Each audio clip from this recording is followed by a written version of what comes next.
Hello and welcome everyone to a new Heroes of Might and Magic Olden Era video.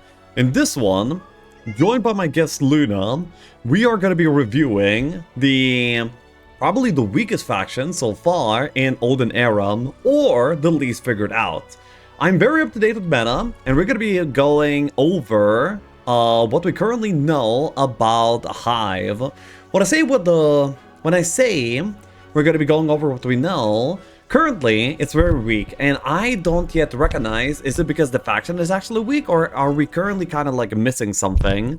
I'll tell you what successes we have with the faction so far, and how you should approach it to expect like any sort of like decent results. To the best of my knowledge so far, this video will probably go out of date like pretty early, but if you want to see the heroes, you want to see like the units and like how we are currently like experimenting with the faction, then this is the video just for you. So as usual in our little series of going over everything about the faction, we are going to be starting off with the heroes because they are a very essential part. In Olden Era, heroes are way more defining of the faction, especially in with single hero modes, than almost anything else, because heroes kind of make or break the faction. Well, actually for HIVE it's like a little bit different because their units suck so much that honestly like nothing really matters, but I'll do my best here. So first of all, every single hero is going to be still having Summon Swarm. Summon Swarm is an ability that will be letting you spawn eggs. On the following turn, the eggs will spawn and they will become larva, fire larva. And the amount of larva that you get is going to be based on the amount of army that you have on your hero. Primarily, I mean, exclusively in HIVE army though. So the faction kind of revolves around having a lot of like HIVE units, and they help each other out. And this Summon Swarm skill is like decently useful if you invest it, but it's kind of like a little bit hard to get a lot of usage. It's usually either really good or really bad, and very rarely is it anything in between. So let's get right into it. We have the heroes. First of all is we have HIVE. She is an offense specialist, and she starts off with offense, and she deals a lot of damage with basic attacks. And she is okay hero. The thing is that offense is like ability that helps good factions be a lot better because it scales everything that you already have and pushes it to a new level. However, HIVE as a faction doesn't really like have a lot, especially in the early game. The units are very slow and clunky, they're very prone to bleeding. The moment that you run into a range stack, you're gonna be like losing out on a lot of your army. When you lose out on some of your army, then the swarm is gonna be starting to be useless, and HIVE doesn't really do enough in order to sustain your army. For this reason, despite being like a really good hero on paper, and her being on other factions would be amazing, despite all of this, she actually ends up being pretty bad, and is rarely picked in almost any mode that I've seen so far. I have played her for like medium success, but definitely other heroes would have done better. Next up is we have Maelstrom. Maelstrom is my favorite hero of the entire faction. I think he is the best hero by far. What he does is he is a Reaver specialist. That means that he improves the growth of Reavers, very important, in all of your cities. And also, they gain speed, initiative, and HP. And you also start with 2 to 3 Reavers at the beginning of the game. These are very speedy and high damage creatures, something the faction really lacks. So having like access to a few of these at the beginning of the game is actually very impactful and very great. And then also, he starts with Insight. And Insight lets you level up quite a bit faster, lets you develop faster, and you know, the sooner you escape the pits of hell that is early game HIVE gameplay, the better it is. Because like in late game, HIVE is like pretty functional and pretty cool, but the early game is what really sucks. Insight lets you escape that very bad stage of the game earlier, and also gives you something to focus on, which is Reavers. My favorite unit of the entire faction. Yes, worms are no longer my favorite, but honestly they're still pretty close. Next up is we have Nor. Honestly, like kind of like a fan favorite of like the faction. I see like a lot of people going for Nor. I played Nor myself as well. He's also kind of like a level up dude. He gains like extra stats whenever you do level up, and he also starts with Battlecraft, a skill that is favored by some players, but me personally, I find it pretty lacking compared to like some of the other skills that would be available. So yeah, Nor is like usually not quite good enough to make it to the, you know, like to make it through the pick and ban phase. Next up is we have Zoran, the self-founded, and he's amazing. Honestly, anyone starting off with HIVE, if you have access to Zoran, I think you should definitely play him. Worms are amazing. You get 2 of them immediately into the game, and they have a self-sustaining ability where they can eat corpses in order to regenerate HP, and not only HP, you can actually revive fallen worms too. So as long as you don't lose both of them in a fight, you will be able to get them back, which is pretty amazing. Zoran is really good hero. He does start off with Nightshade Magic, which is not a skill that you want to have on your Hive hero in general, but the fact that he specializes in worms and brings 2 worms immediately into the game is like super meaningful and makes your game just actually like playable in the early phases, which is, you know, quite something. Next up is we have Curson. He is a Heroic Strike Specialist. And if you have watched the previous videos, or if you're like well aware of the meta, Heroic Strike is the meta, okay? In every single faction, Heroic Strike is like amazing. It lets you do things. However, it's not a very good fit for the faction.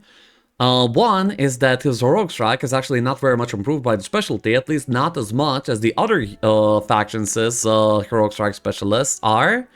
And then there's also like the problem of the fact that, you know, playing with the Swarm uses up focus. And you have like only a limited supply of focus, so if you're going to be using up your focus for Heroic Strikes, then you will not have enough focus to spawn the, you know, the eggs and the larvae and so on. So he ends up getting overlooked because of these reasons, and I feel like these are strong, good reasons.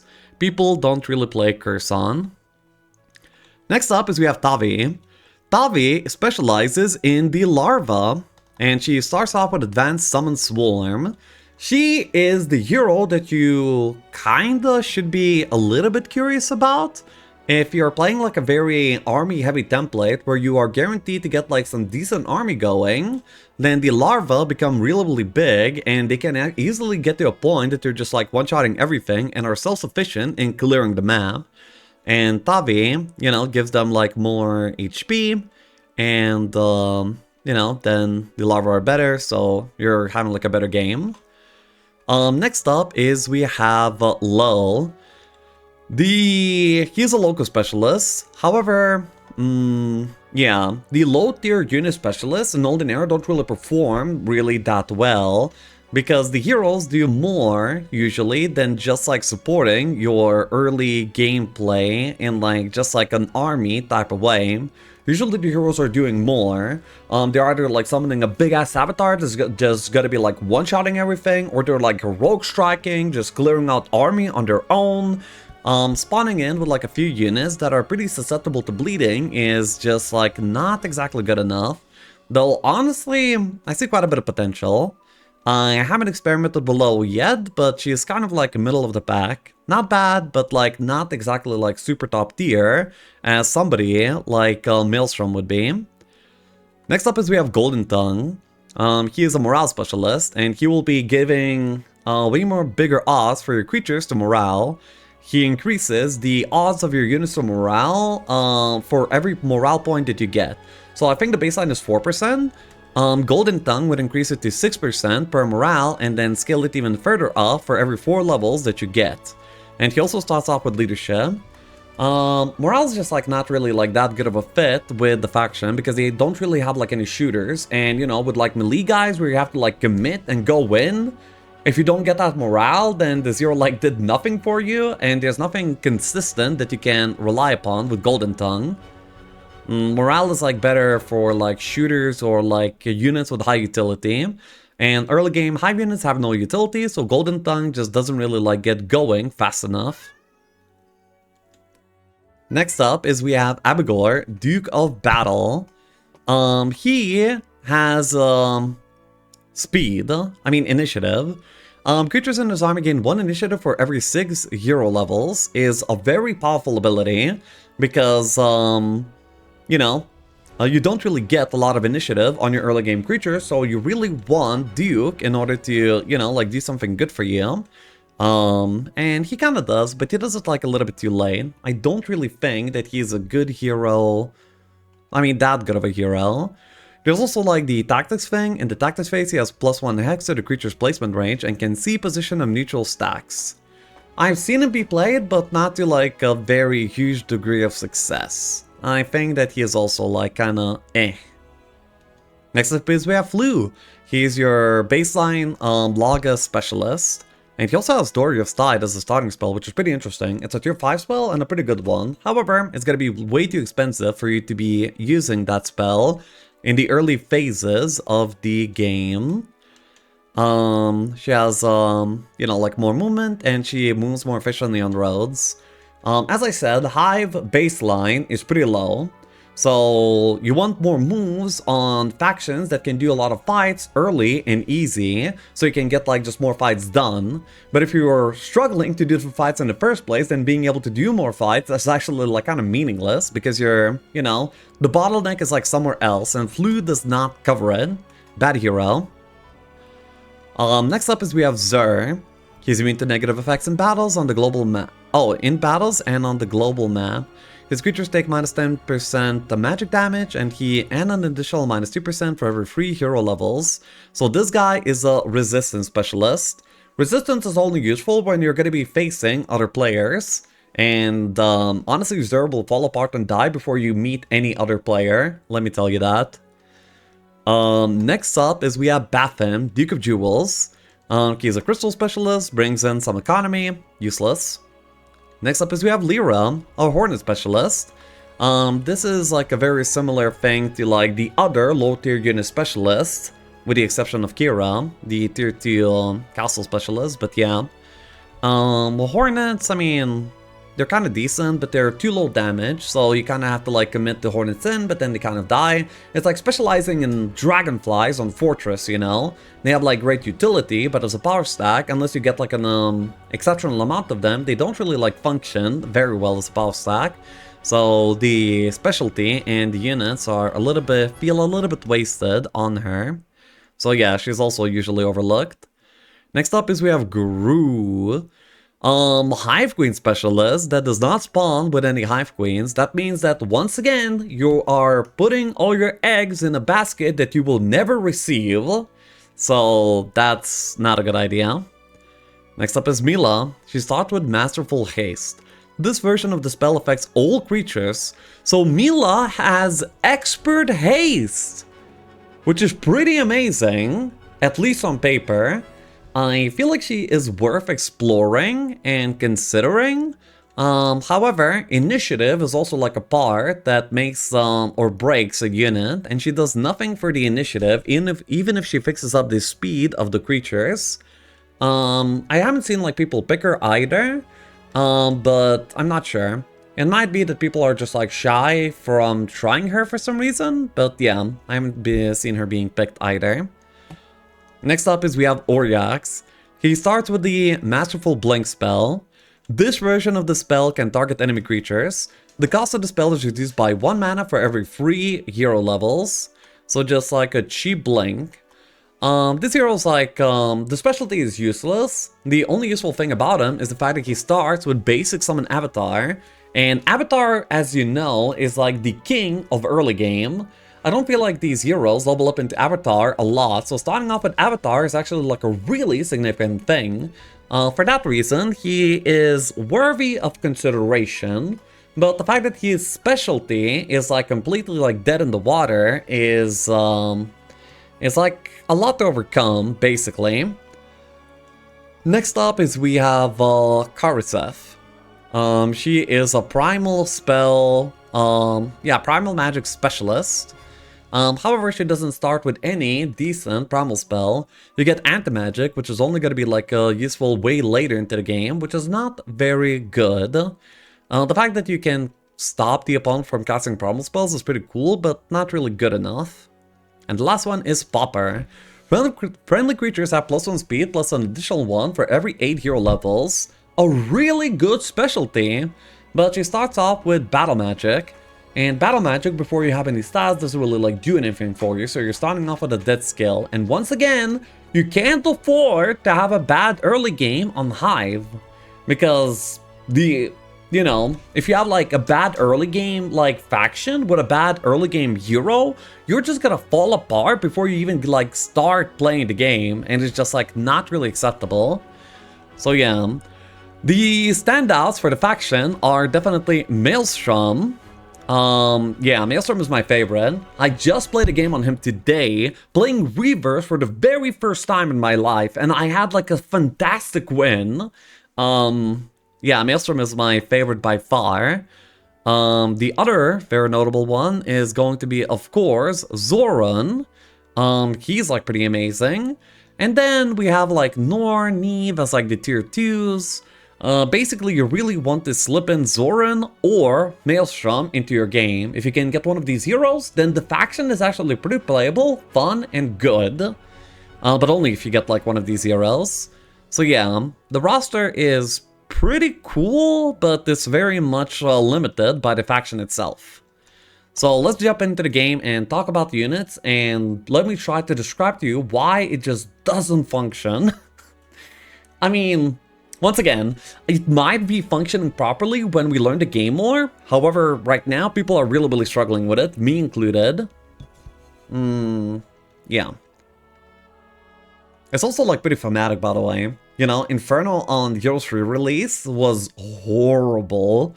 Maybe on Frozen are just keeping up the tradition of having the Infernal faction just be really bad at the beginning of the game. So, yeah. The units of the faction. Tier 1 is we have Parasites. These guys are very slow. They don't really have like a lot of initiative. And their stats are honestly like pretty okay. They do like a decent job at brawling. They don't suffer any retaliations because they have long reach. So that means that they're going to be hitting from like a hex away for full melee damage, and they will not be suffering a retaliation as a consequence. Then they also have the ability Topple the Strong. The higher the target's tier, the more damage this creature deals to it. 3% per tier of difference. I haven't really seen this ability be like that significant. Like at peak value, you're going to be getting like 21% damage to tier 7 units, but it's not very meaningful because these guys will not really be connecting to higher tier creatures who have more initiative, more speed. Getting these guys to actually hit them is going to be really hard. And then there's like 2 lines that you can upgrade them in. The first line is you can have a Ravager Parasite. So this is like just very similar to the, like the base version of the unit, except they actually become kind of like usable because they have enough initiative and speed to function a tiny little bit. They still like kind of fall apart against range units. And they also have like this new ability, Vanguard. At the start of the battle, for each other unique Hive creature in the army, this creature's attack increases by 1. Whenever this creature kills an enemy, it generates 2 focus points. The focus points are not very significant because it's kind of like hard to rely on those focus points. But having like the extra attack is like kind of nice. You see, let me talk about like the heroes as an archetype in the game. So the way that we, like let's say heroes or Might and Magic veterans that have played like one of the Abyss ladder for like years and years function in this game is we build power stacks. We focus on a few specific stacks that will then be able to like one-shot our opponents, and then that way we don't suffer retaliations and we can clear the map fast, effectively, without bleeding much. However, in design, Hive functions very differently. Almost every single unit has this Hive Mind ability, which they, to benefit from which, they need to have like a bunch of other stacks in the army. So it just fundamentally clashes with the way that we play Heroes of Might and Magic. It's like really hard to wrap our heads around. That's why I'm saying the faction might not be bad, but with the way that the peak of the ladder and like all the Heroes of Might and veterans play, it just like clashes, with how we understand the game. So that's why it's like kind of hard. The other upgrade for the Parasite is going to be Warden Parasite. These guys have a bunch more HP. They gain 2 HP, which is a pretty significant percentage gain. They are still like kind of slow and pathetic. You would be going for Warden Parasites if you're not going to be using them to attack things. You're not going to be like really using them as a power stack at all. You will get these guys if you want them to be just like swarm meat, you know? Because, as I said, swarm depends on the amount of HP of hive creatures in your army. So they will do like a better job in providing for more HP. That's all they would be used for. And they would be getting the Nest Protector, so they would be getting defense skill instead of attack skill from the Hive Mind. Next up is we have Locust. Locusts are pretty squishy, very squishy actually, tier 2 creature. They deal a lot of damage. Most of their damage is within their Double Strike ability.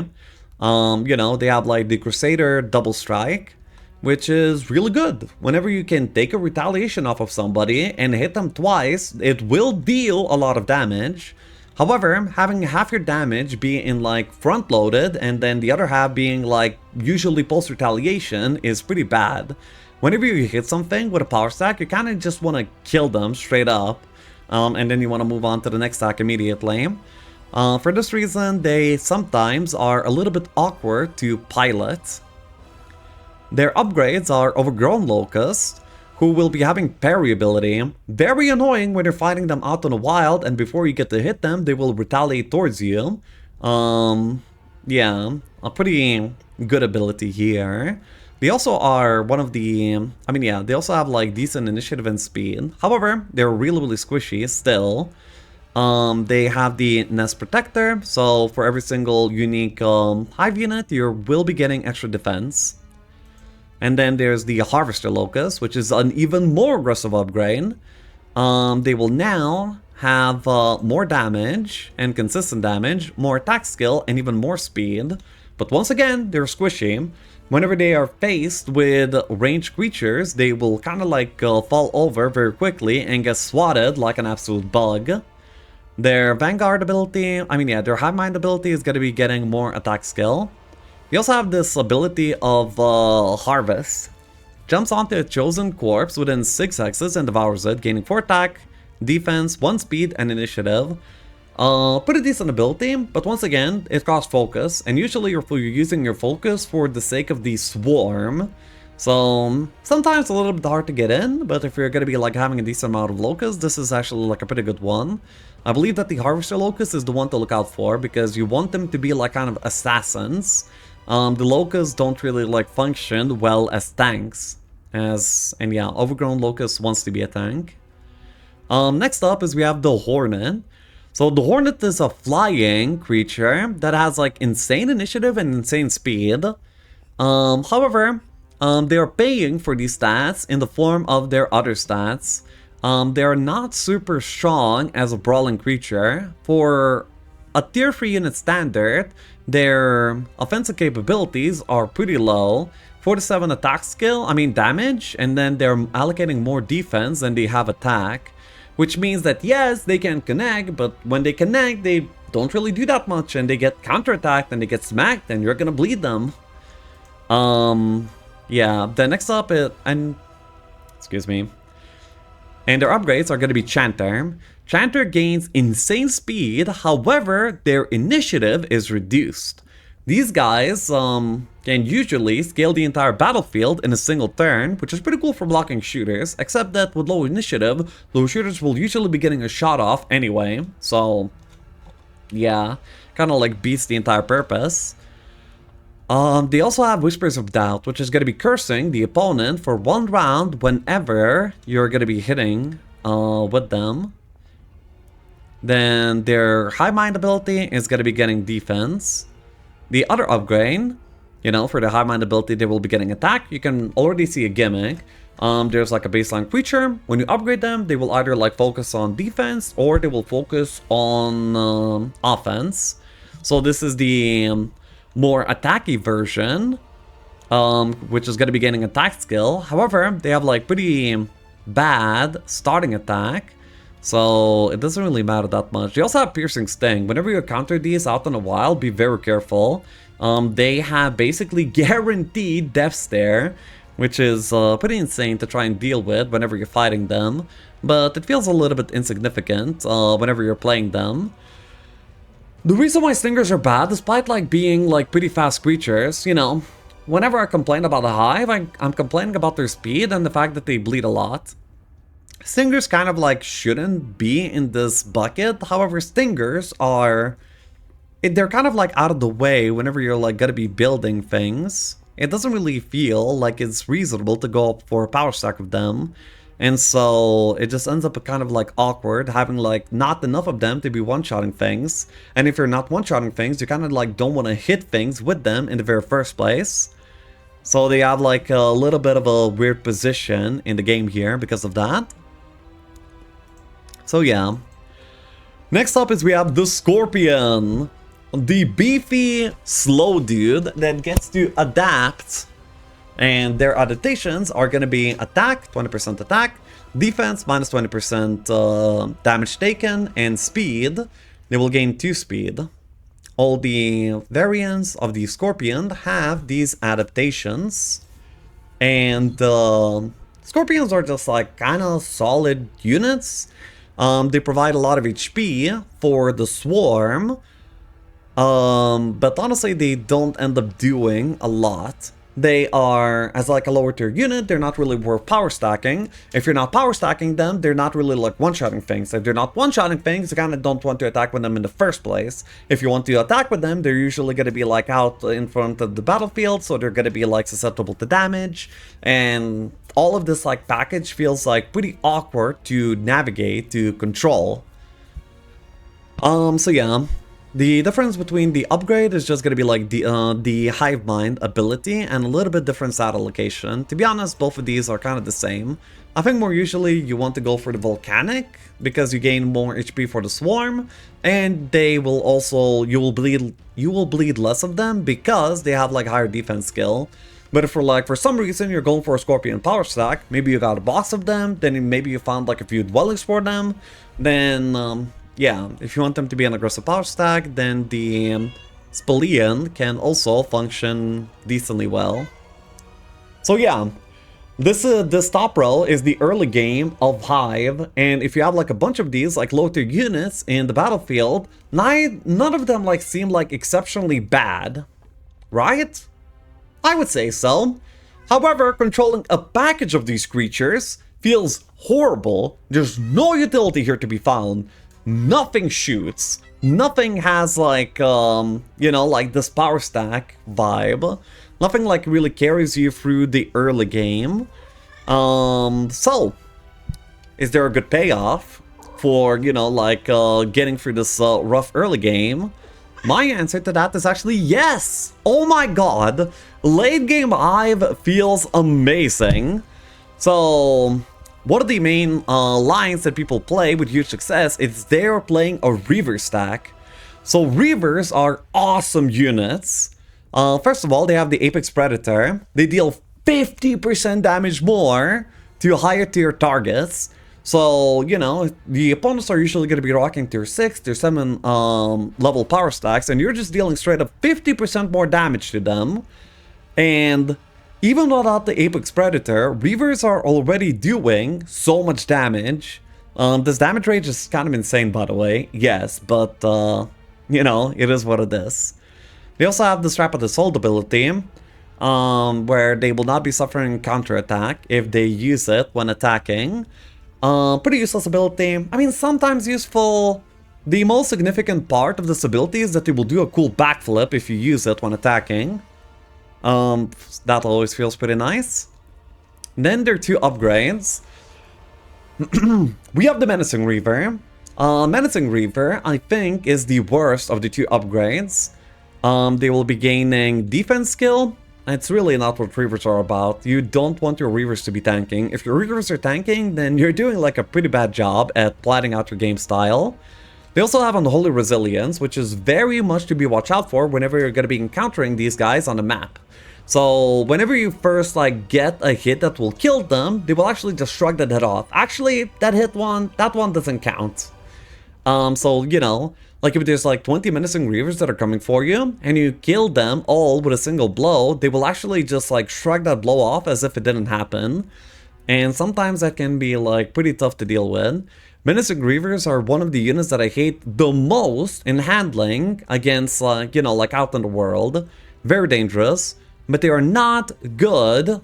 Yeah, they're not really that good when piloted by a good player. What we want is Maniacal Reaver. Oh my god, these guys are amazing. They are just the absolute best. They enable the entire faction to function and feel like something awesome. So they get like an insane attack skill, insane damage, insane initiative, and this package lets you just, yeah, lets them become like a one-shot machine. Like one hit, one kill, and also I have like enough initiative that I will always be the first one hitting, and whenever I'm hitting, you're gonna be dying. If you have like high tier units, then of course I'm gonna be killing you because I have the Apex Predator.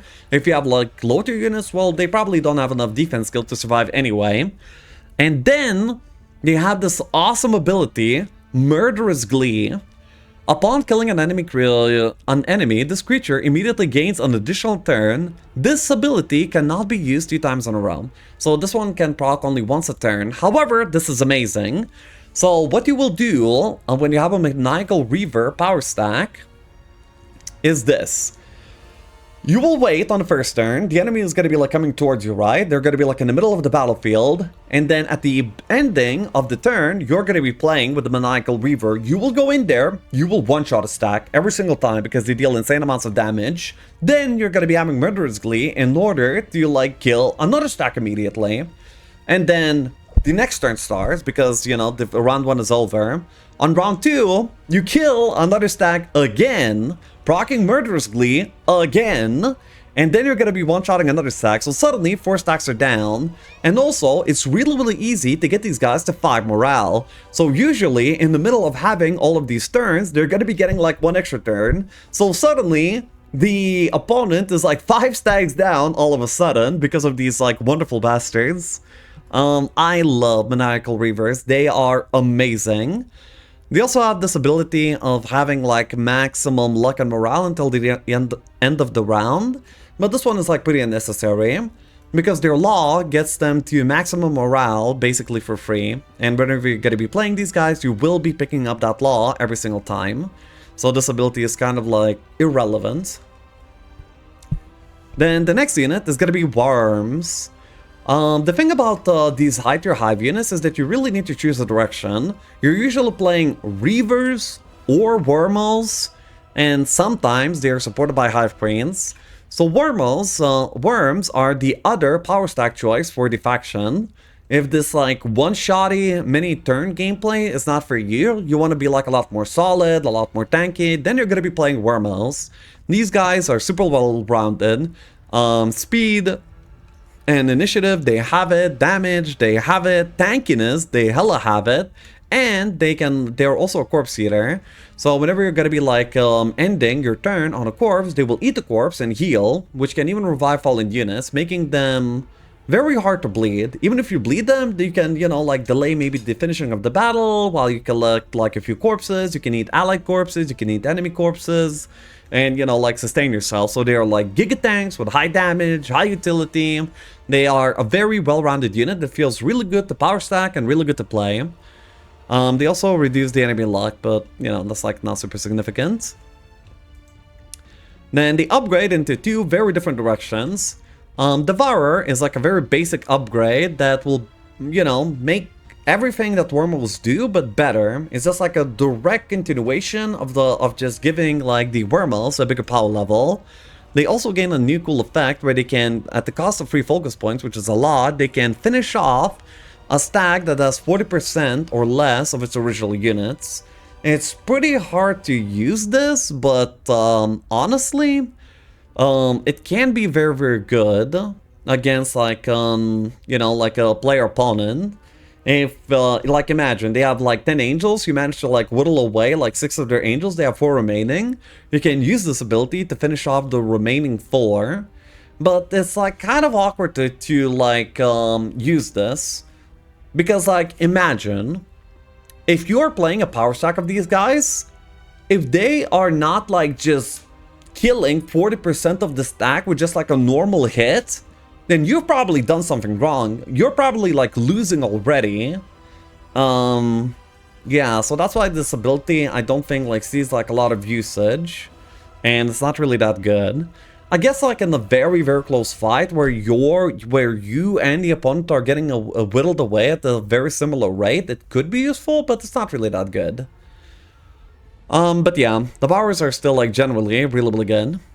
And the other upgrade is gonna be Pyroboros. These guys are awesome. So they actually become a ranged unit. Not only are they ranged, they are actually like a duelist too, which means that they still deal full damage. Yeah, so that's like pretty good. And they also have AoE shots, so they feel like an absolute Giga Chat artillery. Also, Luna really wants it out of the room.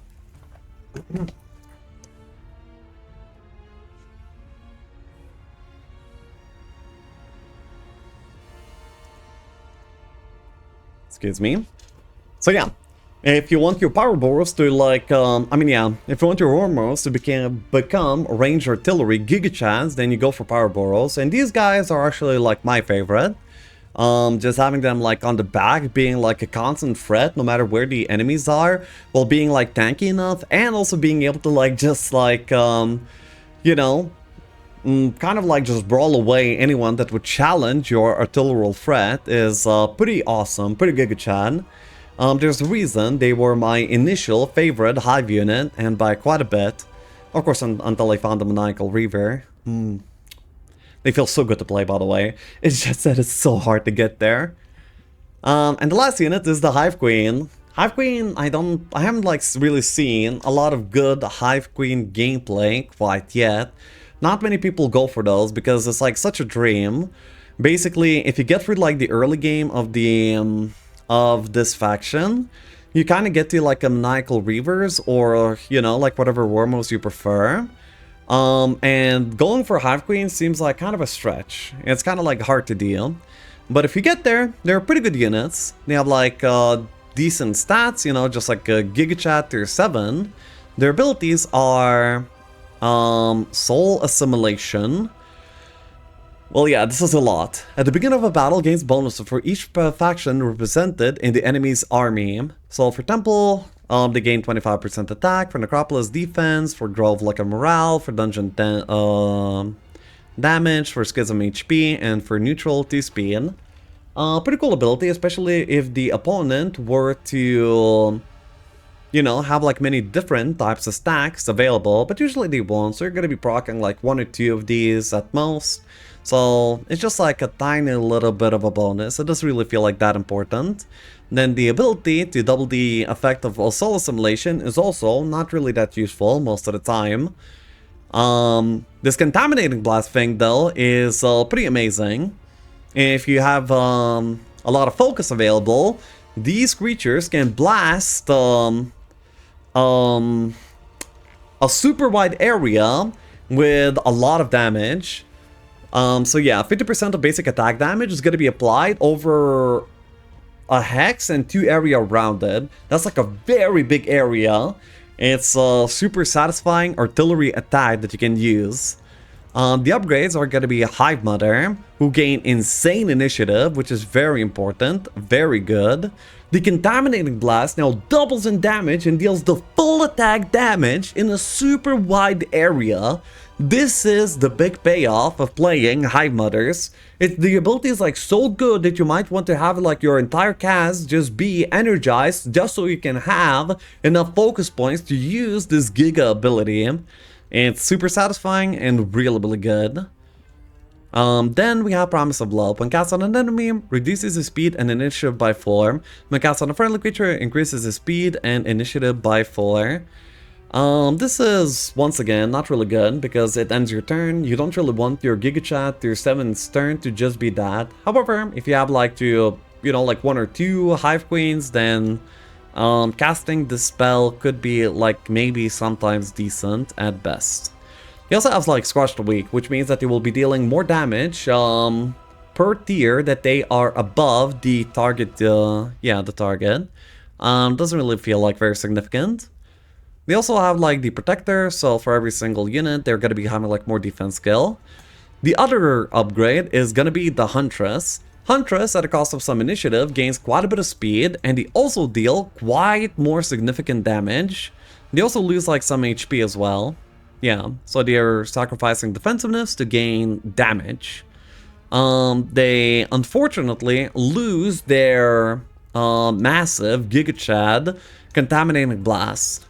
So their main payoff is no longer here, but if you have like super many of them, then Hive Huntresses can be like decent, because, you know, they just function pretty well as a power stack. However, as I said, the Hive Queens are not a very popular way of playing the faction, at least the way that we have been able to so far. You will not really see like many of these in your game unless they're like coming from boxes or external sources. We don't usually build into them very often as it is. There's usually going to be like a few at most. Yeah. So the power stacks are going to be Power Boros and Maniacal Reavers for units. Yeah. It's very hard to explain, honestly, like why this faction doesn't like really feel satisfying at all. The laws of this faction are such. They're kind of like, I mean, like, they're decent. The biggest thing about the laws is the fact that their laws are easier to unlock. So they have their tier 5 and tier 6 unit laws at the 15 law point requirement. Usually, these laws are quite a bit further up, and they're going to be like in this tier instead, making it available for you to get these laws on week 1. And because these laws increases their growth, you really want to get these laws on week 1, and Hive is going to be able to get them consistently. So it seems like the game is actually designed for you to go for like this either tier 5 or tier 6 power stack, because you get the laws on week 1, you increase their growth, you build some of them out, and suddenly you have like a functioning power stack that you can, you know, play Heroes of Might and Magic the way that at least we understand how it should be played. The Elite Reaver specialty, the first point gives 1 morale and luck, but the second point gives 5 morale. So basically, it should read that Elite Reavers will that Reavers will always have like maximum luck. The rest of their bonuses are gonna be like pretty generic. They have like some attack and defense skill. This one is pretty cool. Your hero's spell costs 1 less mana. This actually includes lose control spell like Portal, Dimension Door, Second Wind, and of course all of the combat spells as well. It's kind of sometimes hard to get knowledge on these Hive heroes, so Mana Devours actually feel surprisingly well. Another thing about them is the fact that they can like cheat out laws a little bit sooner than they otherwise could by using Laws of the Hive, making it so that every single 1 point spent into this counts as 3 points towards unlocking the new law tiers, making sure that you can get to like these premium law unit laws on week 1 or as early as you need them. It's kind of weird because like the school of magic of choice for Hive, apparently by game design, is primal spells. But I don't see it at all. Like, I don't feel like Hive really functions on primal spells because they're usually like big damagey spells, the primal ones. And I feel like these Hive heroes don't usually have like enough stats in order to be using them that effectively. So that's kind of weird. I very rarely see myself or anyone else going for a lot of primal magic on this faction, so that's like a little bit of a mismatch. Then, yeah, many of the laws are kind of useless. Like, external dwellings in an area that you control produce upgraded creatures. Like, if you're going to be taking dwellings for some certain creatures, you probably will be upgrading them in the town, and buying them pre-upgraded from the dwelling seems unnecessary, basically. Then, you know, like, some cost reductions here. The highest tier laws are gonna be, this is pretty good. External dwellings increase respective creature growth in the cities by 50%, meaning that you're gonna be getting like more units from the dwellings, increasing your, you know, like town population. That's pretty good. Then we have Hive Magic, where We once again have laws that increase the damage when the heroes don't really like want to be casting that aggressive spells in the very first place. So once again, kind of a mismatch, at least in my opinion. Then we have No Compromise, which increases like the luck chance. This one is pretty good. Getting luck on your hive creatures in the late game is gonna be like pretty easy because most of the laws actually do that for you automatically. So yeah, that's like a really easy thing to do. And then you get like more payoff. Your units will be lucking more often. And then we have Infernal Rage, which is gonna be +1 damage for all of your units. The reason why this is so significant is because you're at the late game, you can summon like 300 larvae a pop, and now their base damage went from like 4 to 5, meaning that they're dealing 20% more damage, which is amazing. And of course it will help out all of your lower tier creatures be significant.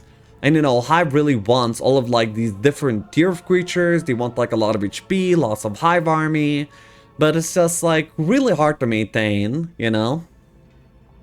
And then we have a Hive Offspring, where basically units adjacent to a larva will be forced to hit the larva. That's honestly pretty funny. Sometimes it can feel a little bit overwhelming. Yeah, and also this law is pretty cool too. Some larva attack twice, basically doubling their damage. That's also like pretty good. So yeah, the laws are pretty okay. The most significant part is that they are really easy to access due to laws of the Hive and them being on the lower tier, the ones that you want. So that's pretty good. So yeah, I can't wait to be able to figure out how to pilot this faction in the early game so we can get to the amazing later stages of the game where you can just like be one-shotting 4 stacks at a time with Reavers and such. The design of the faction is like pretty cool with the fact that the faction really like wants you to have like all these sorts of different units. It forces the players to like step out of their comfort zone and do things that they're not usually like accustomed to doing. So taking on that challenge is like a very interesting process, you know. And as we get better at as players, when we get better understanding of the faction, I can see this faction actually being like top tier at some point in life. But for now, at the current stage of Olden era meta, Hive is the least preferred faction to be picked by most of the people that I interact with. I always get people in chat coming and asking, "Hey Lekshav, I played a game of Hive. It felt absolute dog shit. Was I doing something wrong?" And I was like, probably yeah, but whatever you're missing, I'm missing as well, you know? And then, yeah, that's just kind of like how it is. Most of the time, the best way to play Hive is to not play Hive and wait for either the game to get updated or for the collective community to figure something out. But honestly, you can still like have really good games by focusing on Wormholes or Reavers. You'll just have to like really tough it out in the early game. And that does it. For this review of Hive. Maybe when we know more about the faction, when something changes, I might actually want to like come back to this one and tell you more about it. But for now, that's how it is. Now let's get into a battle, and I will show you how the eggs look, just because I think it would be fun. Please move. That's so slow. So yeah, we go into a fight against some archers. I'm not even sure if we're winning. And we're playing on the best hero with the Reavers. Look at the Reavers, they're so fast and their damage range is insane. You just come up and one-shot things. They feel amazing to use. So the way that you would be using the swarm is you would wait on everything that you have. You make sure that you are playing last. Then you throw down some eggs. You immediately go to the next turn, and then the larva spawns. Because I didn't really like get in the army, there's only like 1 larva. They deal like a decent amount of damage, and they also, by the way, blow up. So what that means is that whenever they die, they actually like deal damage to everyone around them. You saw? He just took some. So yeah. It's a loss! Classic Hive. This is the true Hive screen. I thank you all for watching, and I shall be seeing you in my next video. I'm playing Olden era almost every day, all day, so catch me live on twitch.tv/Lekshav. Thank you so much for watching, and see you next time. Bye-bye!